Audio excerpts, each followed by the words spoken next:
All right. How's it going, guys? Welcome back to the Four Quarters podcast brought to you by Marco and Ethan. Yes, sir. We're Episode back. 2. So, if you missed the first one, go back and listen, give you Go some back. context, a little bit of our background and, just pretty much love the game of basketball and, really excited for this upcoming year and have some time. So figured we'd give it a crack. Absolutely. Sure. So we wanted to start this episode, still have about 2 weeks before the season and just kind of, we've already shared our allegiance. I'm a huge Suns fan, Marco with the Raptors. So want to kind of talk about the off seasons of each and then, eventually segue that to just the league and scope. Yeah, man. Yeah, so starting with the Raptors, it's kind of a quiet off season for them besides the whole KD situation. There was a little bit of talk there. We were going to get him for a huge trade.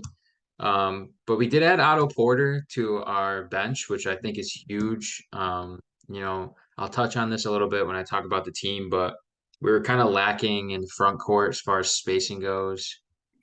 Scotty not really being that much of a impactful shooter, and Siakam being in and out of injury, and obviously being weak at the center position. We definitely could use the length and the shooting. So I think he was a good pickup for us. But yeah, other than that, the Raptors are poised for another good season, I think. I know that in this offseason, Siakam's mentioned wanting to be a top player in the league, even an MVP. So hear that from him is definitely a good sign. I'm looking forward to him playing a full season, leading the team, being more of an impactful player on the offensive end like he always is. And yeah, I'm really excited for for the bench though, with Otto Porter because we really been looking for more people to step up off the bench, help us out when we need because stars were playing too many minutes, and so I'm excited. It's a good pickup for them. Yeah.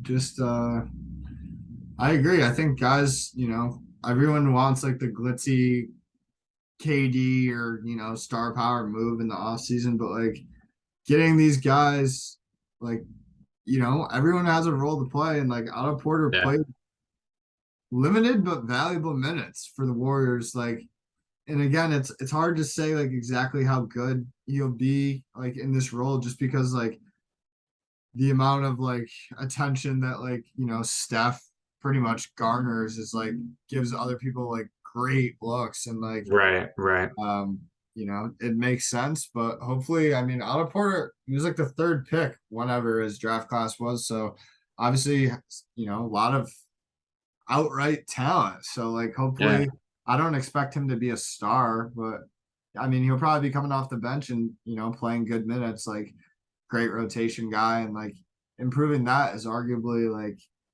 it's kind of all you can do. I still think like the Raptors aren't in the like the win now like contention mode. Like they have so many young guys. yeah, Obviously only a year removed from like getting rid of Lowry and kind of hitting that reset. But no, I mean I'm looking at their roster now and like everyone on their core is under 30. Like even Otto Porter is 29, Siakam's 28, but they're full of young guys. Like obviously you have like the franchise Scotty, but like OG has been in the league. I don't know, probably 5 or 6 years. He's yeah. 25. Van Vliet is still like 28, and you've got Gary Trent. I love his game. He's only Love Gary Trent. 23. So yeah, Yeah, I don't know. It's just like that's my biggest thing about like teams who are kind of like in the middle like this. It's like people are always like, "Oh, what are you doing?" Like, "Oh, maybe we should tank," but it's like they have good pieces, and it's like, hopefully, maybe they'll a team like this could get in the mix at like a trade deadline if these other teams are like offloading to try and like join the tank fest. right, Yeah. right. I agree, Obviously, man. you never know. I mean, I guess it could theoretically go the other way too, but I feel like they have too many young pieces to kind of fully embrace that. Like, so I don't know. We'll see. Yeah, yeah, we will see. I think they're poised to surprise a lot of people, I think, this Yeah. year. So Definitely. what are you thinking in terms of like the end of the year? Like where do you see them shaking out in the East? I thought about this a little bit, especially with the Cavs. Yeah. Um, they were a pretty good team last year. Obviously, they showed their young talent. And then now adding D Mitch, it's a Yeah. little bit tough to put the Raptors anywhere above 4 or 5. I mean, I think being middle of the pack is where we're gonna live.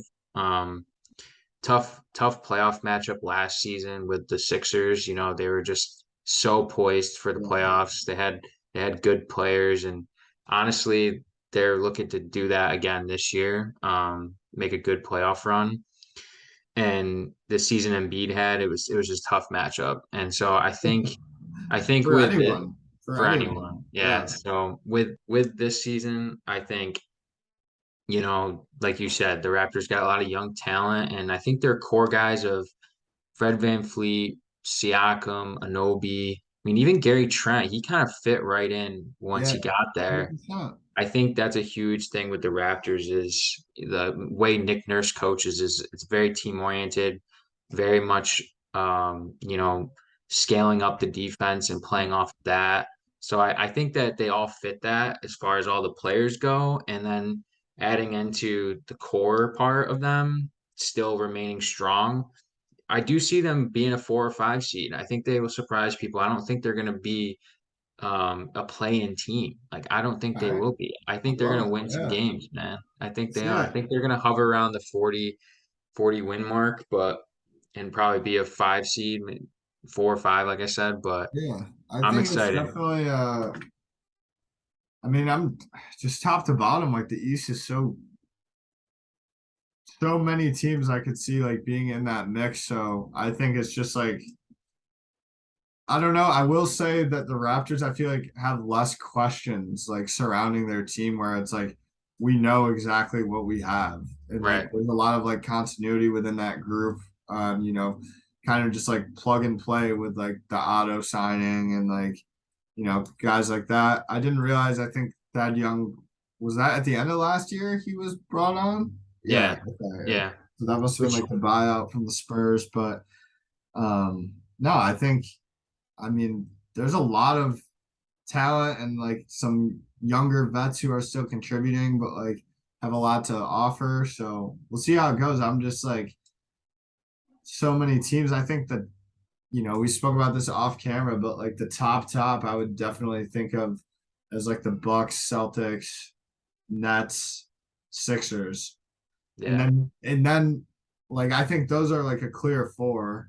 And Right. you start talking about teams like the Bulls. I know Lonzo, there's so many questions about the knee, and that's kind of where we're like, where are they? And the Heat, like they just had one Jimmy Butler three away from making the finals, but like, are they gonna get are they gonna get back there? Like it's you never know about the matchups and everything. And I've uh obviously Brooklyn, I don't in Cleveland, it's just like there's a lot of teams it's just interesting to see. And like I don't think the Wizards will be good, No, I but don't like think so either. they haven't even, they got Porzingis in like the Dinwiddie swap with the Mavs, but by that point Beal was like done for the year, so they haven't even played a game together. So I Yeah. don't know. It's just like that partnership hopefully could at least be exciting. I mean, we'll see. Yeah. And one team you forgot to mention, Hawks too.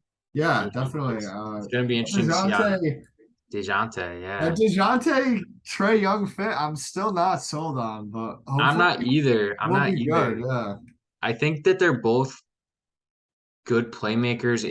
I'm interested to see if Trey's going to take more of a shooting, like a more offensive than a Yeah. playmaking, like he usually is. But Yeah. I mean, his talent lies with both of those, not one over the other. So I'm interested to see how they play those two. But I think that they're kind of a sleeper team that people are forgetting about as well in the East. Yeah. Um, Hey, I mean, hey, I just forgot him. Hey man, you forgot him. No, I was kidding. No, but seriously, like they're gonna give the Raps a run for their money for the 4 or 5, I think too. with those four teams you mentioned, Celtics, Nets, Bucks, and Sixers, they're locks for the top. I think you're right on that.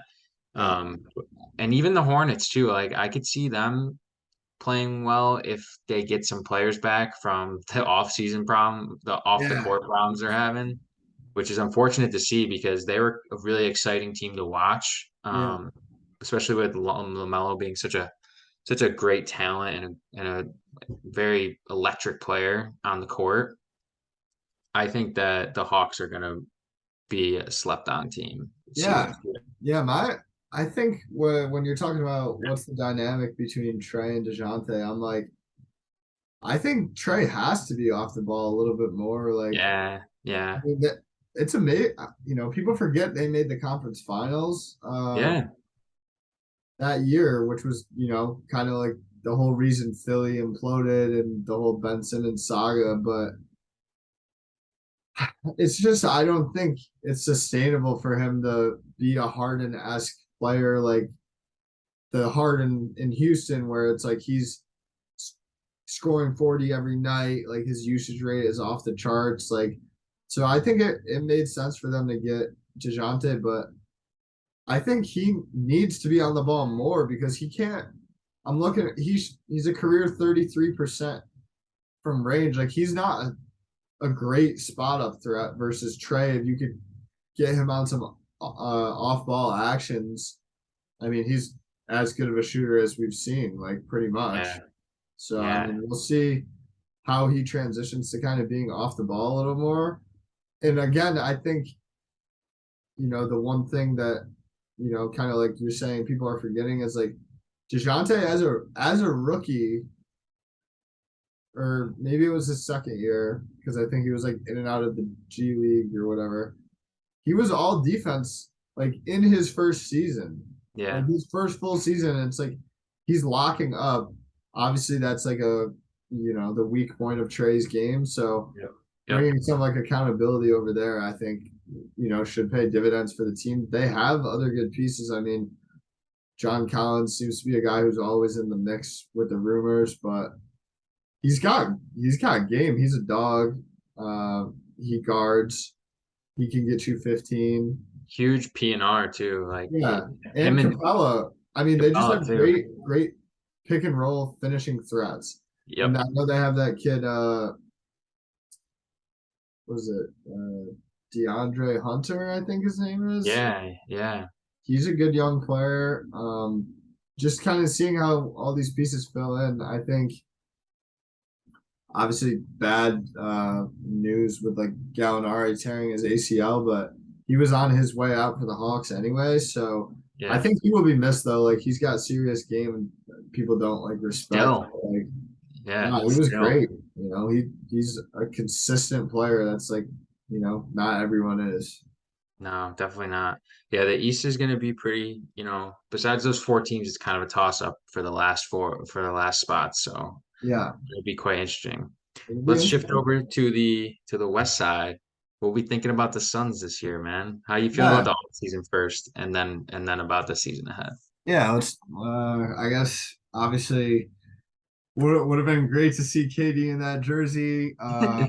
It was cool. I mean, just like It's exciting. it was exciting just because it's like as a Suns fan, they're not, the Knicks or the Lakers where it's just like these teams are in the conversations even when they're terrible. And it's like, how exhausting is it? But like to hear him be like, yeah, this is where I want to be. And like, I mean, I think the talent on the roster, like he would have been a great fit. So I mean, if it goes well, or I mean, if it implodes in Brooklyn, like hopefully the phone line is still on hold. But nah, I mean, realistically, I don't see that happening this year. But yeah, I mean, hey, the Nets, I wouldn't have traded him either. He signed on the line, so he's got a contract to fulfill. But I think like in terms of the Sarver thing, it's just nice to like get that cloud off and it's over and he's selling the team. And I think honestly it's like it could lead to like a new like era in terms of like marketing and like people around the league have been like Phoenix is like super underrated city. And it's super nice. I mean, it's pretty much like it's a West Coast like Pacific climate. Like it's just like if you think about their division, if you think about their division, it's literally all up the coast of California and then Yeah. Phoenix, which is like right there too. I mean, super nice. So hopefully, I feel like that's always a pull for like big free agents. I don't know off the top of my head, coming off this year, who's due for the next year, but I think with the team we have, honestly, things can go well again. I mean, how soon they forget like Phoenix had the best record by a wide margin last year. Yeah. Obviously, it didn't end up working out. You know, there were Luca is Luca, so I mean, kudos to him. But we shit the bed, and there were rumblings about injuries or like a COVID thing, and it's like obviously they're keeping that in house.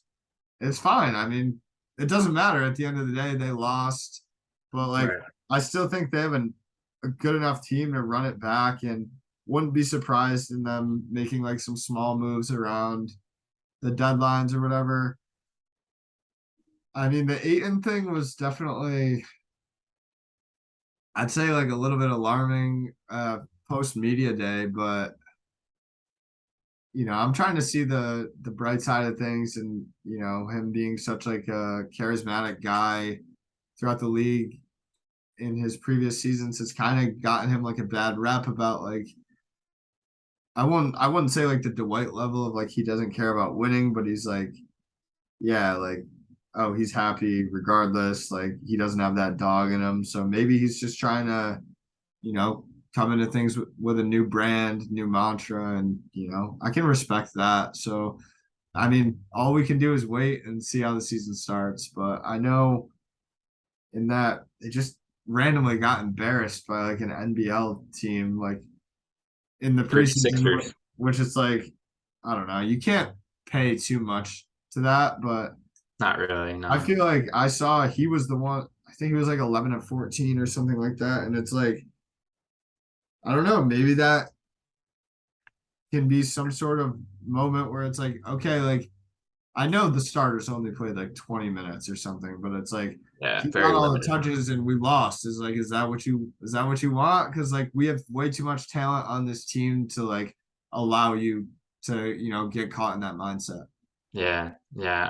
I think I hope he commits, honestly, because the Suns are still a very, very much a contender threat in the West, Yeah, even with how much talent is in the West. And him being such a having a such a high ceiling, he's developing that mid range. He's definitely a force in the post on both ends of the court. So, I mean, he's got two of the best players in the league around him too. One of the best passers in the history of the game, Chris Paul. Arguably the best shooting guard, D Book. I just think he's got to buy in. As much as it's easy to get caught up in the touches and just like wanting more. I think you're still in a good place to get touches. I think you're still in a good yeah, spot to be a part of a great offense. yeah, Like we were talking about off camera, it's tough to gauge like if you're going to be as happy or as successful on another team where you're getting more minutes or touches or whatever you're searching for, more money even. yeah, In this league, like as much as there's talent to go around everywhere and pretty much every team, you could face like a couple of years of tanking or a couple of years of bad seasons of not winning on a team that you're getting a ton of touches on. So yeah. I think if I was him, obviously it'd be different. For me, I think I would just ride it out with CP3 and D Book and just go hard Yeah, because I you mean, never know when that's going to come around again with that no, type of talent around you. exactly. And it's like they were so close just a season ago, and it's like I don't know, like it's hard to like look at that and be like, all right, like I'm gonna go find a greener pasture. Like in the money thing, like he got a bag. Like I don't Yeah, understand no, that. yeah. Like I understand him being like I need my money. Like he's a number one pick. Fine, like good, you got it. Like I don't think we should have. I think James Jones played it well. Like it would have been nice to sign him like last year and like not, I guess, not have it be a distraction, this past year. But I'll say by letting another team sign him, that's the whole reason why, the team that drafts you or the team that your last contract was on can pay you the most to like, allow them to retain like the Books and the Brad Beals and like, these type of players. But it's like, okay, the whole point of at that rookie negotiation being like your restricted free agent at the end is especially when it's such a valuable asset as a number one pick. It's like, okay, at the end of the day, it's our decision, not his. Right. Fine. If he wanted to leave, fine. But he signed it and we instantly matched it. So it's like them offering whatever, I think it was like 80% of what Phoenix could have offered. Look at the money going around the league. That's like market rate. So I feel like it worked out really well from a franchise standpoint. Not, and it's not like Aiton got skimmed. Like he's still getting a bag. Like Yeah. he's got to look Yeah, at yeah. the player and understand that and just go. Like when he has shown those flashes of like do everything, it's just awesome. Like obviously he's got to,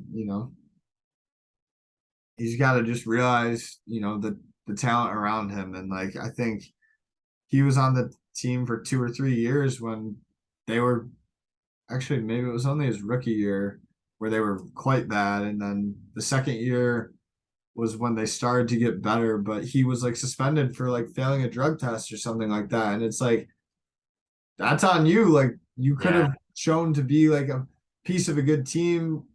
That was actually the year where they had Rubio running point and like Kelly Oubre on the team too, with all these other guys pretty much still in the mix. And then COVID came, and then they did like the 8-0 in the bubble. Like he was a big part of that. And then it's like you get CP, and it's like everyone's role like kind of realigns. Right. I don't know, but like it kind of reminds me in a weird way of like the old Cavs team where it's like Kyrie re-signed, and then LeBron was like, "Oh, I'm coming back," and that like obviously is like a whole like power shift within the organization, but it's like it's the same type of thing. You not exactly, but it's like you have a first ballot Hall of Famer, all NBA guy coming in, like you know that was great. Like that was a great run at the end, and like that contributed to having such a successful player be like, hey, this is where I want to be. So Yep. like he should be patting himself on the back for that, not being like, man, like I'm not on like the billboard or whatever. Like, Yeah. dude, come on, like, I know. And looking at KD naming them as like a top destination, I mean, yeah, that also rings true to how much he should like take advantage of this opportunity. yeah, Being that one of the best players in the entire league wants to go to your team, like exactly, you're gonna up and leave just because you want more touches and more attempts. So like yeah.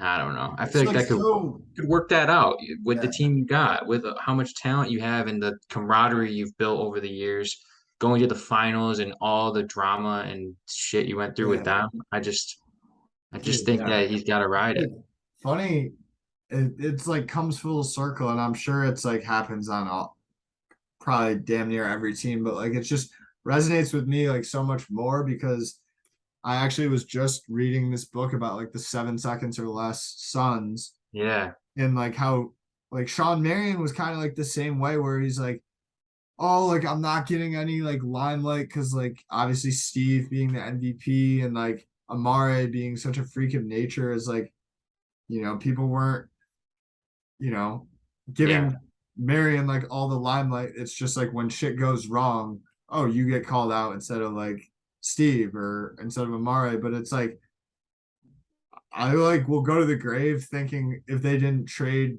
Marion, which they did because he like requested his way out and was like, I'm not gonna resign for Shaq, like they should have won that year. And like obviously there were other years with like the Horry thing and like other things like that. But it's like Hmm. he was so good and like utilized on that team, but like if he felt a type of way, like he would just be like pouting and like in the corner and be like not buying in. And it's just like I don't understand. Like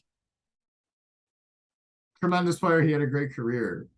I'm pretty sure he didn't make an all-star team after he left Phoenix. So it's like at a certain point is like you're reaping so many benefits from playing with a Nash or a CP3 where it's like you got to just set your ego aside and be like, dude, I'm being spoon-fed looks. Does it matter that I'm not getting a couple more touches at I don't know. I don't know. That's what I'm Yeah, saying. I'm And not an NBA player, but man, yeah, I don't that's the know. last thing I'll say before we move on is just that like with the regular season we had last year, it was great and like it was so exciting to like see so many wins and Yeah, pretty much the whole season was like riding a high, but like I'm honestly fine like with this year if we take our foot off the gas because I feel like it became oh we got to get the franchise, we got to get the record, and it's like let's just I mean at the end of the day who's gonna fucking excuse that maybe we'll edit that who's gonna remember that yeah, I don't know, man. So it's and like it'd be yeah, good to take the foot off the gas a little bit and lower CP's usage rate and get the ball more in like Mikal and those guys' hands. And at the end of the day, we need multiple playmakers, regardless of how great and transcendent CP and Book are shaping up to be. yeah. It's still an exciting time, man. They Yeah, got talent. They got Cam Johnson and Mikal that we're not even mentioning. Just yeah, like exactly. absolutely blossoming in the NBA.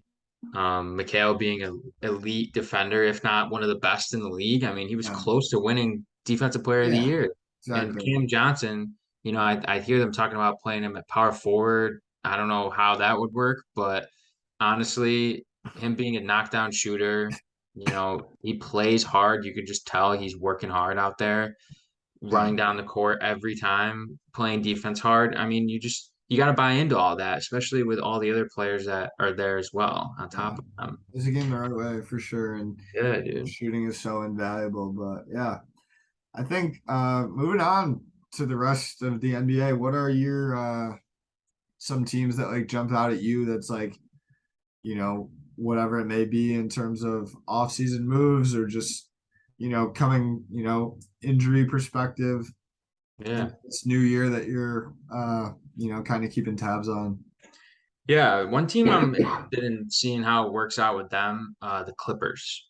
You Yeah, know, dude, they're that's funny you say that. That was like one, so yeah, yeah, so interesting to see not only Kawhi come back. I've seen a lot of pictures of him. He's looking pretty strong. Like he looks like he put on some muscle on top of signing John Wall to a pretty decent contract. He got paid a bit. So yeah. I think they um might have used like that mid-level exception on him, which is such a bargain. Obviously, yeah, he's still getting the bag from his still, I Wizards mean, contract.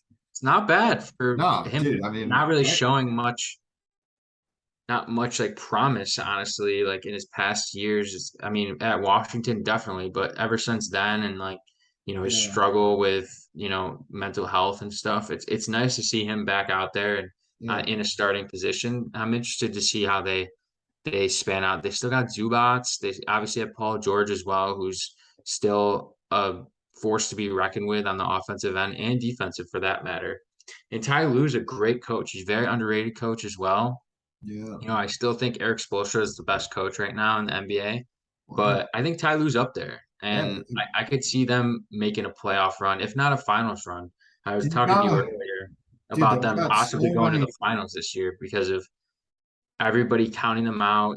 They are in a tough Western Conference, but I still think with two, high level talents, Paul George and Kawhi, and then seeing, how John plays, I think they could still I think they can make a deep run. I'm Yeah, excited to watch them play in the West for sure. 100%. The John Wall signing, great value. Hopefully he has a great resurgence because he used to be such an exciting player. Yeah, But yeah, I mean, let's talk about Kawhi, man. The last time he was fully healthy, he had an amazing Finals MVP. People were starting to think he was the best player in the NBA. So hopefully he can bounce back like that just for the league's sake. Outside of that, I think two teams in the West that I have my eye on are actually the Pelicans, who Yeah, once they got McCollum, were a scary lower seed and like a great like first round matchup, and that's kind of why I'm not really a big advocate for the plan, but like a situation like that, it actually works out for a team who like struggles to be healthy throughout the year. And then it's like, right. okay, they make a trade. That kind of juices things up a bit. And then, I mean, that was a great team without Zion. They're Without actually Zion. doing a lot better. Obviously, that's great for the league and the casual fan viewership and everything. But I think they could be a force to be reckoned with for sure. And then you also have Denver coming back with Jamal Murray missing the full last season.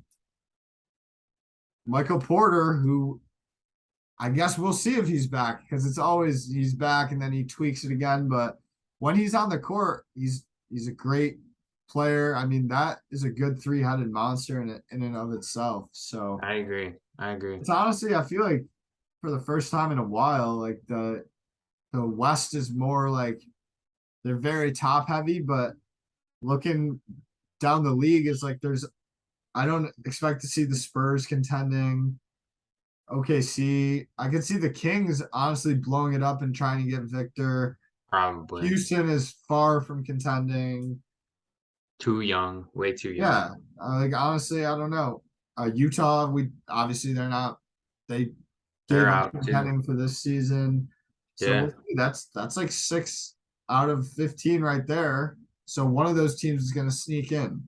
Yeah, It's crazy. absolutely. And then I would say the one team that's fully under the radar is Portland, where they had such a weird season with Dame pretty much missing the whole thing with like that ab injury. Yeah. Don't forget how good he is. Simon's blossomed to the point of okay, we're ready to move on from CJ. Obviously, that's such like a great relationship they had, but Simons is ready to ball out. I see it for sure. And they improved around that. They got Jeremy Grant, played Yeah. close to nothing. Obviously, shout out him, Q Sky, but he's a tremendous player and he has a real role to play on that team. I know when he was over with Denver, he was kind of like, oh, I need to, get a little bit more in the limelight, get a bag, get my touches. I think he did that for two years on the Pistons and was probably like, when you look at him on this Portland team, he's still one of the main guys. He's not Yeah. the main guy, but he's in the mix. And it's like over there, like in Denver, there were just too many names with, we just talked about them. But I think now on this Portland team, they've got, I mean, a decent starting five between Nurkic, Jeremy,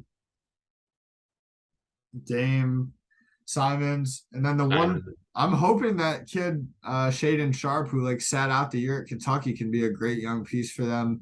right. Obviously, people were talking about him being a number one pick before the college season. He sat out, and so many questions with that. I know he was injured in summer league, but I think I read he'll be good to go for the start of the year. So They hopefully, got Josh Hart too yeah, and this is like Nasir Josh Little. Hart, yeah, Nasir Little as well, who's a really good college player. I'm pretty sure he's on there too. So I yeah. agree. They got some interesting pieces, and with Dame coming back and how dominant he was, I mean, the year before he got hurt this past season. I mean, definitely he's a league talent. I mean, top point guard in the league for sure. Yeah. So before we end here, we gotta give our predictions for the year. We got to we Yeah. got to we got to put them out there, okay? So we can go back and say how stupid we were for saying all these things. Yeah. Um, I guess I'll run through mine just off the top. I will put a little disclaimer with this finals matchup I had here. I did mention it to you. Yeah. Originally, my first thought when I put it down was Sixers Clippers. Uh, I had the Sixers winning. I had Embiid winning his Finals MVP.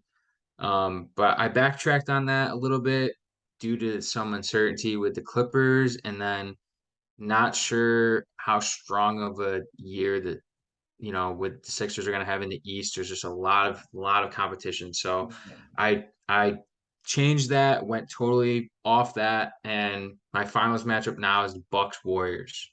Yep. I got the Bucks winning as well. Yep. Giannis second MVP, Finals MVP. I think that with Middleton coming back and with Drew, stepping out of the offensive role a little bit and being more focusing on like he was when they made that Finals run, I think that they're going to be an elite team. And then the Warriors, they kind of traded a few players. They lost, Gary Payton and Otto, but they gained Dante DiVincenzo, and they still got Poole. And I don't think they lost that much with them. As much as those two were good players for them in their run, I think they're still going to have a strong year. They still have their core four: Steph, Clay, Dre, and Wiggins. I mean, that's pretty good. I think that they're with Steph playing at such a high level still, and Clay kind of having not an underwhelming Nah, honestly, season. he wasn't like He to the wasn't like he Clippers was standard. before. He I'm wasn't at the interested to Clippers see if standard. he gets back to his normal stride this year. It was probably tough coming back last year. Probably playing a little light with his injuries. It's to be I'm expected when you come back. Yeah, People forget it was like a full injury rehab tweak before he another was injury. off the Yeah, court for like 2 years, man. Like yeah, people yeah. are so like right now, but like I don't know who expected him to, be dropping 60 on 12 dribbles or whatever it may be. He has such a high standard when he's healthy, but he should be good. He should hit the ground running from a full healthy off season for sure. But yeah, I agree with the Bucks pick. I think the East is run through the Bucks. I mean, they almost made the conference finals without Middleton, who is arguably their best, like top to bottom threat on offense. Like, Absolutely, yeah. I don't know. It's just hard. I mean, in the West, I don't know. I could see the Clippers or the Suns honestly making it back. Golden State too. It's just such a. I would have loved to see that Golden State Phoenix series, but I'm still like, I'm very calm on the Mavs losing Brunson, and people aren't talking about that. Dinwiddie's a hell of a player, but they'll be missing Brunson. And Yeah. at the end of the day, I just think there's too much talent around the NBA in the West. So we'll see. But yeah, I think I could definitely see the Bucks winning myself. It's just so interesting. Like when you think about the Warriors just having such a question mark around who their number two kind of was like throughout the playoffs, but when your number one is where it is, it's like anything can happen. So maybe Yeah. next time, I'll check back in with a more concrete answer, but I'll give it some thought and mostly just excited, and we'll definitely get back before the season starts and get another one in and kind of talk about some of the superlatives and other throughout the season awards and whatnot. Yes, sir. Yes, sir. Thank you guys again Yeah. for listening and watching. This is Four Quarters with Yep. Marco and Ethan. Good You already day. know. And we're excited to start the season, man. Yeah. Very exciting Good stuff. stuff. Thanks again, and we'll be looking forward to next time. See you next time.